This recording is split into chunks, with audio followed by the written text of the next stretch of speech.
Extremely creepy story time on how my aunt passed away. So a little background information. About 5 years ago, my aunt had gotten pregnant. It was really weird because a few months before she got pregnant, the doctor told her that she would never be able to have kids. And her husband had been trying for years. Well, I think like 2 weeks after the baby was born, it had passed away. And I don't really know why. For some reason, my mom won't tell me. Which is weird, but anyways, after that, my aunt just felt like a lot of things weren't going the way that she wanted them to in her life. So she decided to get closer with God. Well, every Sunday night, we go to my grandparents' house for a family dinner. And while we were there, my aunt starts going on this whole rampage. She said that God's not giving her the answers that she needs, and I don't really know what she means by answers. So my grandparents kick her out because she's acting like a psycho. Well, the same night at 3 a.m. in the morning, we hear a knocking on the door. And lo and behold, it's my aunt. So my mom lets her in because she feels bad and feels like she's the only one that will actually listen to my aunt. So she makes everybody sit at the kitchen table. And she pulls out a Ouija board from her bag, like for part 2. Creepy story time about how my aunt passed away, part 2. So like I said, she makes us all sit down at the kitchen table and she pulls out a Ouija board. She was like, I found out how I can get some answers. I just feel like I need you guys around me for positive energy. And my family is very, very religious. Like, we don't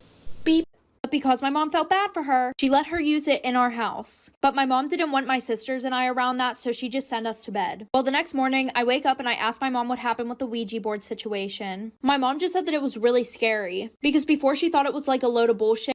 She said that her and my dad didn't touch the Ouija board because, like I said, they were very religious and did not mess with that stuff. But apparently, it said for her not to buy a house with the numbers 2815. Well, 2 years later, my aunt got remarried, and her husband ended up having 2 kids. So they bought a new house, and no, it didn't have the numbers on it. One of their kids accidentally shattered the glass door, so they went and got a new one, and it came with those exact numbers on it. 2 days later, the house burnt down and nobody survived.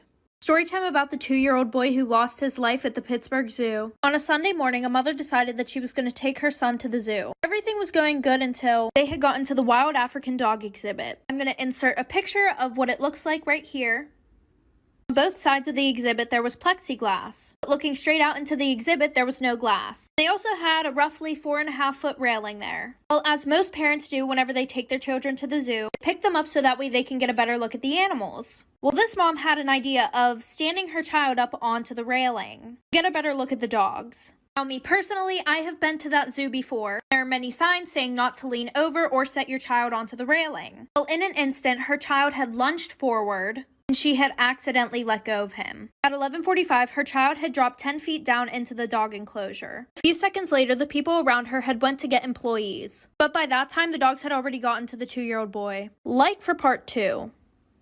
Part 2 about the 2-year-old boy who lost his life at the Pittsburgh Zoo. So like I said, she had dropped her child into the exhibit, and by that time the dogs already got to him. As soon as this happened, visitors went and told the employees. Shortly after, zookeepers were able to call off several of the dogs, and they had immediately went back into the building. 3 more were eventually drawn from the child, but the last dog was very aggressive and the police had to shoot the animal. The father soon arrived at the scene, and after the mother and father were taken to the hospital for immediate trauma therapy. Since the exhibit opened in 2006, USDA had conducted over 35 inspections on that exhibit, and none of those times did they decide that it was unsafe. And this situation happened in 2012. Parents decided to sue the zoo in May of 2013. In court, the mother had argued that the zoo had failed miserably to prevent the attack. And this is what the zoo said. This was caused because of the mother's negligence and carelessness. I'm gonna tell you guys my opinion real quick. I think it's the mother's fault. What do you guys think?